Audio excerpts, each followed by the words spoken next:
us. Yeah, if you look down straight, pretty much straight in front of us there, you can see some stairs cut into the rocks. And up higher, more left, above, on a flat, you can see an old fireplace. That belonged to what they called the old general's cabin in the 50s. In the early 60s, where full prominent generals used to come in here on fishing trips. I'd fly them in with a bush plane, land them on the gravel bar downstream of this left-hand side, get a couple of guys either out of the Gold Beach or Agnes here to come up and fish. One of those famous and prominent of the four was General Curtis LeMay, Army Air Corps World War II head of the Pacific Theater. He's the one that orchestrated the bombing of Japan. And later on in his career, they called him the father of Strategic Air Command. Now, the entire time he was in here, when he was still active, they would fly overhead 24 hours a day with a bomber, large radio, and keep him radio contact with the outside world, just in case World War III kicked off back in the early days of the Cold War. Well, we're entering the fire zone. I don't know if we're going to see much. It's pretty smoky. There's a load of firefighters that just went up right there, the blue boat.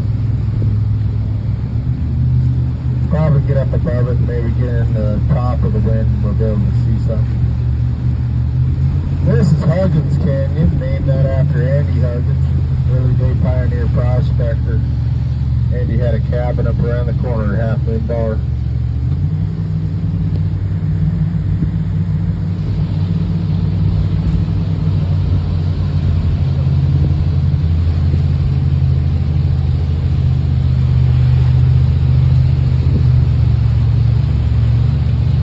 Fires that we have here started by a lightning strike. About 2 days ago, we had a lightning storm come through, and probably 40 or 50 lightning strikes in the area.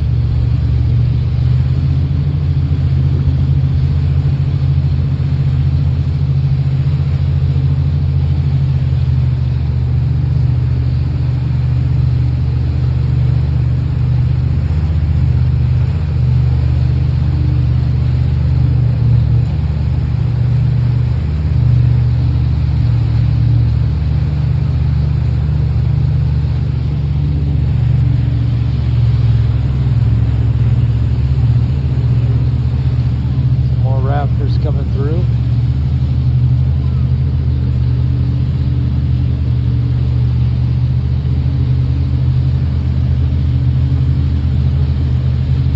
I call this part the sturgeon hole. This is probably the river we'll be going through today. It gets about 70 feet deep here.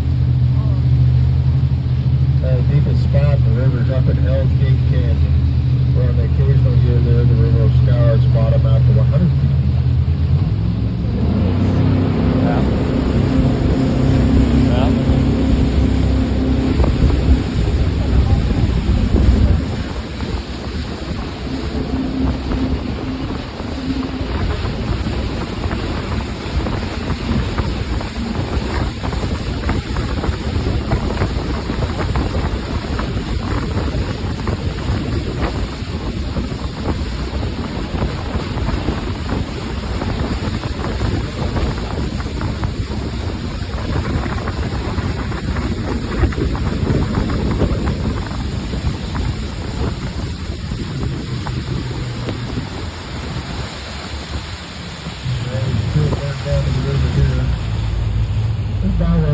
Yesterday too, a little bit further, just creeping around. It's actually doing more good than harm right now. This is the perfect kind of weather to have a forest fire where it just creeps around and burns the underbrush. Doesn't get up into the canopy. Yeah. It actually does a lot of good, but if we get those hot east winds and this thing starts jumping from ridgetop to ridgetop, that's when we end up with a bunch of dead trees. I'm actually kind of happy to see it going through this area in this kind of a weather pattern, because it's not destroying everything. Yeah, In the kind of long clearing run, out it'd be some of a the lot more undergrowth, healthy forest for it. clearing up some of the underbrush.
There's actually two fires, and they were two individual fires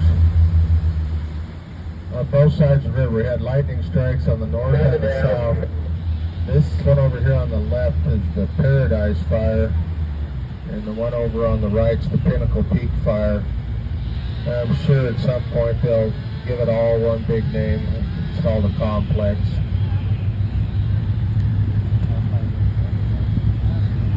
Where's that going?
Paradise Lodge, raft in, hike in, powerboat in, no roads in this area. They just got done giving the old lodge a facelift here a few years back. They got it looking really sharp these days. If you ever want to stay in a nice remote wilderness lodge, I'd highly recommend Paradise or Half Moon, either one. Probably not today though.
Save the best for last. Devil's Staircase, our steepest climb of the day. Hey John, there was a big group scouting Blossom here. They might be queued up and coming your way, but just so you know, we'll let you turn around.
Have fun.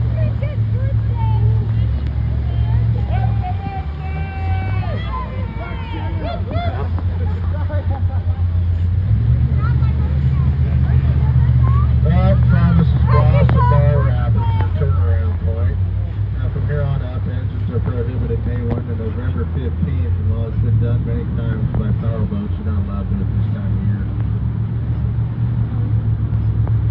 Somebody always wants to know, hey, can I get this one through there? You know, no I can't, not enough water. If it was in the winter months, the river's high, I can get it through there. Smaller, more aggressive jet boat, you bet you, I get it up through there. I don't know if I get it back down in pristine condition, but I get it up through there. Yeah. This one accounts for about 90% of the raft wrecks on the road river. You look straight ahead on the river's right side, you can see almost a clear path with water flowing down over a rock. That's the picket fence. You do not want to go that way. That's just a couple of poles on the oars, and you go from our right to left. Pick your way down through the rocks after that. Now, if you miss it and end up in the picket fence, very seldom will turn out good. Most times, flips your boat over on its side, pins it up against a rock, spend the rest of the day trying to round up your stuff and dig your boat out. Yeah, there's a couple rocks and they're notorious for holding people under with their life jackets on. So you want to scout this one up. You see people all the time on the left side watching the boats go through, picking their line. And if you have somebody in your party that's knowledgeable, has rafted the road river a bunch of times, jump in with them up on top and leave your raft there. Row down with them, see how they do it, and walk back up and bring your boat down. All right, head it back down as we bounce here, things be wetter.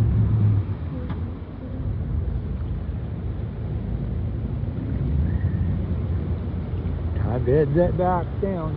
Ashes. Tim, Huh?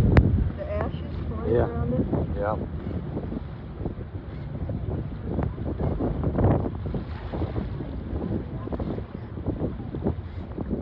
2, 3, 4. How many you count?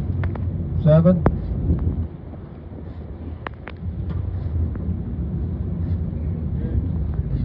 That's everybody. Okay, well, now here I go.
down here, he's gonna go right instead of left. This is how we gotta run this thing.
Yep, yep.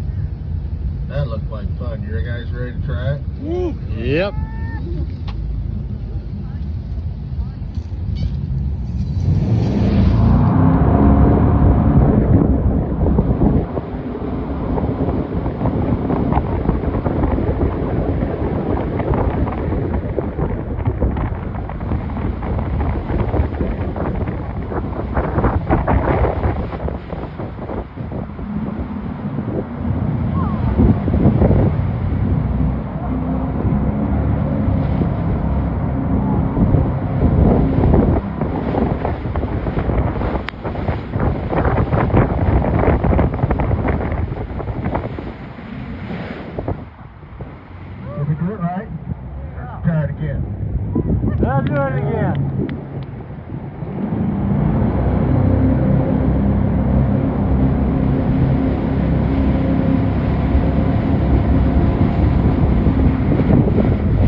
smoke from different volcanic flows, one layered on top of another. I'm looking for a deer here. Anybody see a deer? It's supposed to be a spiked deer somewhere.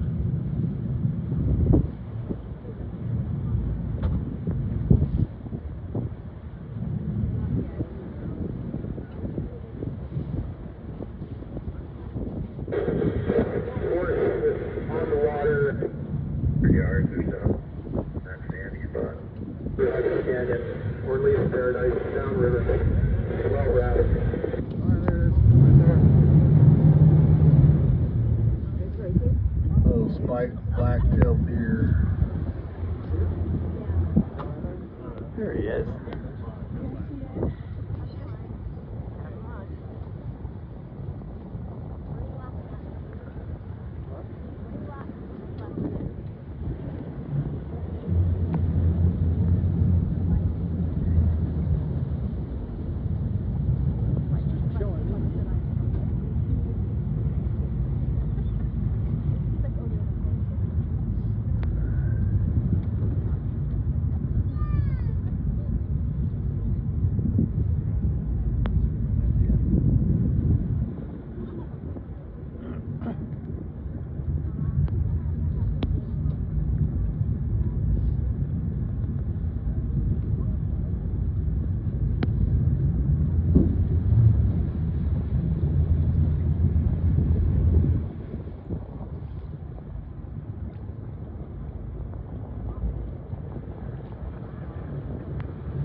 Downstream, half moon.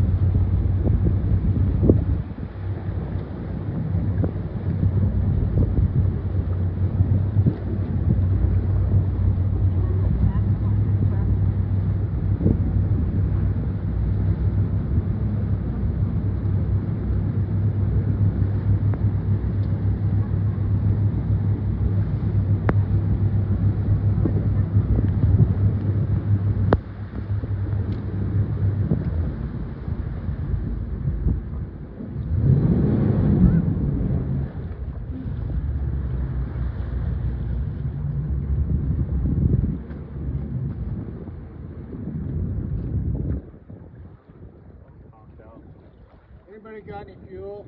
How about any questions? Question time. In 24 years, I've seen one mountain lion out of two. I see mountain lions almost yearly, but most of the time it's when I'm out in the woods, usually in the headlights and a pickup truck. See a lot of bear along the river here? We do see a lot of bear. With that said, we haven't seen a lot here lately. They've thinned out conserving probably the last 3 or 4 weeks. Peak this year would have been in August, probably the first 2 weeks of August, last 2 weeks of July. Yep. Yeah, they're just starting to get into the huckleberries around our property. Yeah, and they move up. See, the huckleberries and the acorns, they're a little higher. Then the blackberries get ripe along the edge of the river, and that's when they're thick down here. Okay. Sometimes these fires will really put them down by the river, and other times it moves them off. I saw one year when we had the biscuit fire, and they all came out of the Calamiopsis wilderness area, and I've seen like 10 bears a day. They were everywhere. They were all running from the fire. Yep.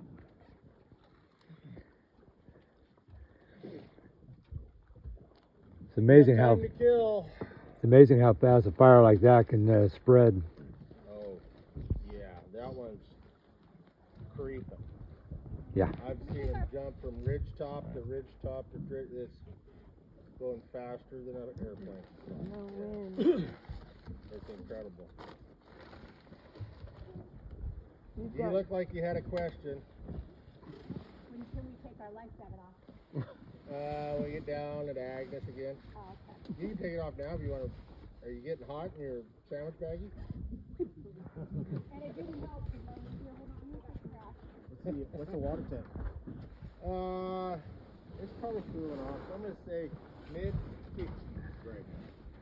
I don't have a temperature for me.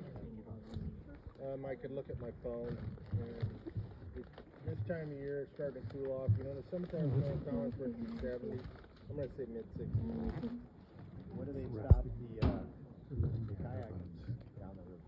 Well, they never do. I mean, for the fire, you mean, or No, I just? mean when they get out down here. Oh, most everybody pulls out at Foster Bar.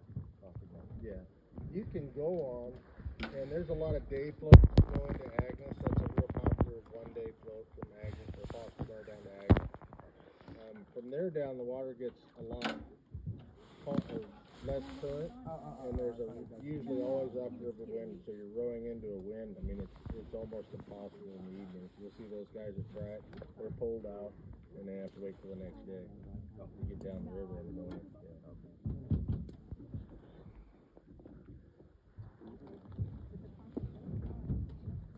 Beautiful piece of water. Yeah, I like this section of the river. This is one of my favorite places to steelhead fish. Yep. Cold, brutal cold again. This place gets no sun. Icicles in here like stalactites sometimes. Wow. A lot of snow. No, not usually. I mean, we're only probably right here. We're probably about 300, 350 feet above sea level, so it doesn't get a lot of snow. I mean, you don't have to go very far and you'll get snow. The water depth here is 30 feet where it's like this. Oh, you mean how much does it raise? Yeah, what's the depth below it? I don't know. Oh. You don't have a depth finder, huh? No. Oh. No depth finder. 12 rafts entering Half Moon Ripple downriver into Huggins Canyon. 12 rafts downriver. Now they're calling that radio rafts. The Forest Service, that one guy that was up there in the little inflatable with the outboard, that's the Forest Service, because the Forest Service boat broke down today. And he's like a pilot car for the rafts, getting them through there, because they're going to start flying helicopters here pretty quick as soon as it clears off. And they don't want the helicopters getting underneath. Helicopters dipping.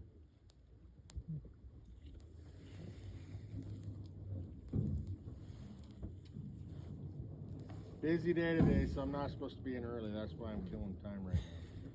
You guys got to come up with some more questions. So that 3-day raft that dumps in the whatever. Where do they start? Graves Creek.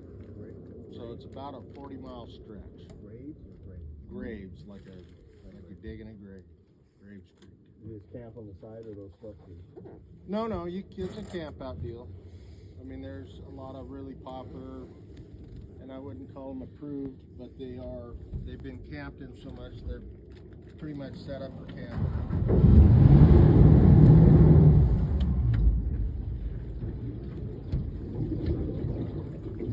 You know, and these guys, they generally will raft like 5 or 6 hours a day. It's just as much about the camp out as it is the rafting trip. You don't get in a hurry. If you really wanted to try and get it done in one day, you probably would be a long day. Especially, I mean, if you were in a kayak, you could do it probably pretty easy because they move right along. I'm surprised at the amount of inflatable kayaks. I didn't see any rigid they're boats. really popular these days, the little inflatables. I think they're pretty forgiving. I mean, the guys that like the rigid kayaks, they usually know what they're doing. Well, how we doing with the spins? How about Fantastic. the spray? Everybody having fun? Oh yeah. I'm not trying to get you extremely wet today because I've been wearing my coat right up until now. No, you sure could get us wet. Oh, yeah. Yes, you could. A couple spots there that's prime for getting wet. Oh yeah. There's some of those spots I can't help to get you wet. I mean, there's just that's the way. I mean, I'm I'm actually nosing down into them on purpose, not to get spray, but to keep those people in the front 3 rows from getting bounced too hard. Cutting away. These boats sure take a licking and keep on ticking. You guys are trying to trade newbies? Well, there isn't anybody on this river that's ran it very much that hasn't hit rock. Yeah. If you get in one of these boats and the captain says he hasn't hit a rock, he's either lying or it really is his first day. He should get back in.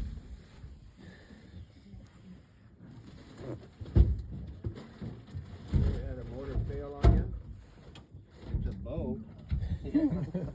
What? Oh yeah. Didn't you have to do a rescue a couple years ago? I've done numerous rescues. Many times. I hauled 3 people out of the river this year alone. My first baby. I got my first baby. Or toddler. I don't know, it wasn't very big. It was about this long. A drift boat went down a 2-mile riffle, and I was waiting for them, and they just disappeared, and all of a sudden these people come floating out, and this woman's holding on to a baby.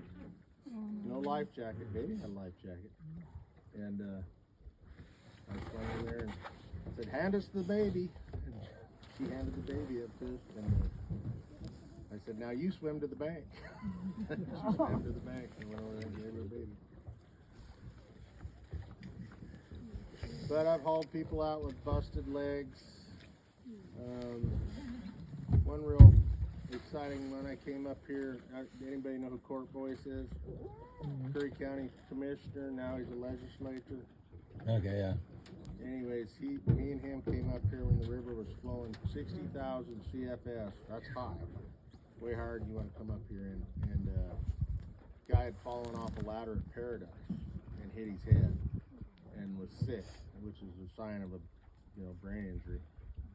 Anyways, we got there after this horrific trip up the river and found out he was just good and drunk.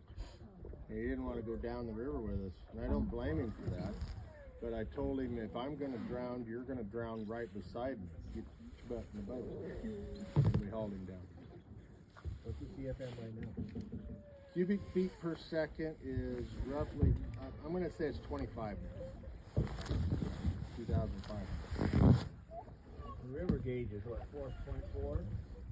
I don't pay attention to feet that much, so I really couldn't tell you. I could look at my phone and tell you.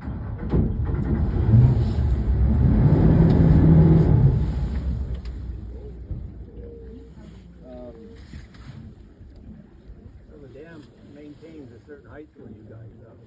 Not for us. They do it for fish enhancement. It's never to do with the boats or the rafts or river navigation. They hold. The dam was originally put in for flood control. Even though they use it for other purposes, it was put in for flood control.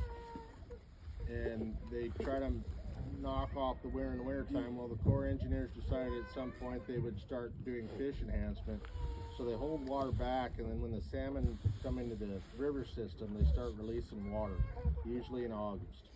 And they'll keep the flows up until they basically run out of water, and that happens usually around the mid-September. This year we're going to get about 4 or 5 more days out of it. I think we're going to go about September 20th before we run out of water up here for these boats. But it's on the fall right now. It's supposed to be dropping 50 CFS a day for probably the next 15 days.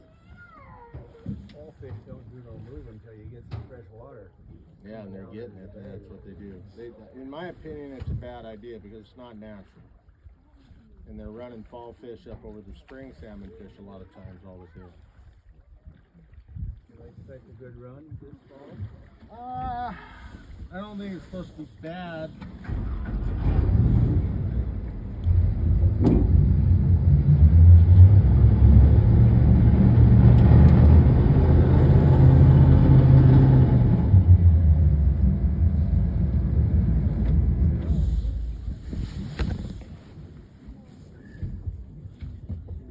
I've heard they've been having good days and bad days.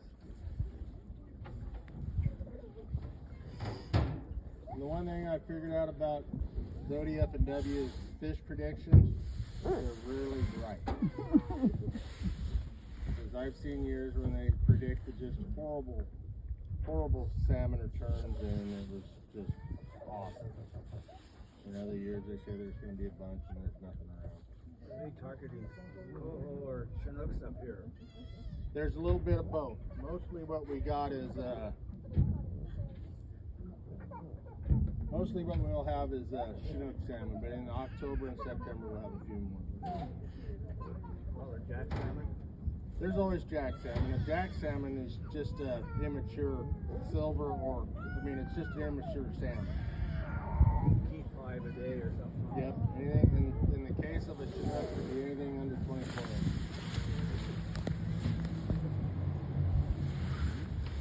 Well, you guys ready to go eat some barbecue? I think we've killed enough time now.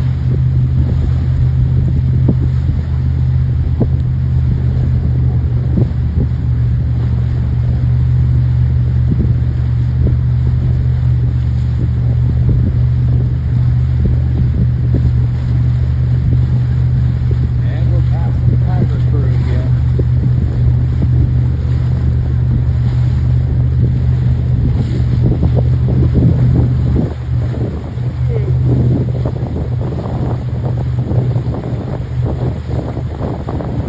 All the different layers of the salt lava here.